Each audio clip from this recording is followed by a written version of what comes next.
எங்கள் வீட்டு கிச்சன் பார்த்திங்கன்னா ரொம்பவே மெஸ்ஸியாக கசகசன்னு இருந்துச்சு.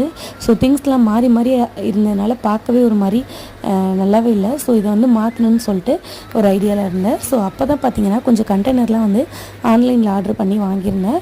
ஸோ அதனால் ஃபஸ்ட்டு திங்ஸ் எல்லாத்தையும் எடுத்து ஓரமாக வச்சுட்டு செல்ஃப்லாம் ஃபுல்லாக க்ளீன் பண்ணிவிட்டு செல்ஃப் லைனர் போட்டுட்டேன். அதுக்கப்புறம் ஆன்லைனில் வாங்கின இந்த மாதிரி கண்டெய்னரை வச்சு கொஞ்சம் மளிகை சாமான்லாம் அதில் போட்டிருந்தேன். இந்த கண்டெய்னர் பார்த்திங்கன்னா நான் வந்து டிமார்ட்டில் வாங்குறதான். ஸோ ஒரு தடவை போகிறப்பையும் ஏதாவது கண்டெய்னர் வந்து புதுசாக இருந்துச்சுன்னா ஸோ வாங்கி வச்சுருவேன், ஒரு நாள் நம்ம கிச்சனுக்கு யூஸ் பண்ணலான்னு சொல்லிட்டு. ஸோ அந்த மாதிரி வாங்கினதான் அந்த கிளாஸ் பாட்டில், அந்த கண்டெய்னர் எல்லாமே. ஸோ இந்த மாதிரி கிளாஸ்லலாம் பார்த்திங்கன்னா கொஞ்சம் வந்து பொடி ஐட்டம்ஸ் அந்த மாதிரிலாம் போட்டு ஃபில் பண்ணி வச்சுட்டேன். ஸோ ஒரே மாதிரி இருந்தால் பார்க்க ரொம்ப நீட்டாகவும் நல்லாவும் இருக்கும் அப்படின்றதுக்காக.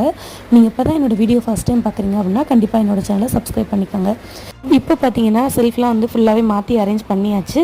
ஸோ இப்போ எப்படி இருக்குது பார்க்குறதுக்கு அப்படின்றத கமெண்ட்ஸில் மறக்காமல் சொல்லுங்கள். வீடியோ பிடிச்சிருந்தா லைக் பண்ணி சப்ஸ்கிரைப் பண்ணுங்கள்.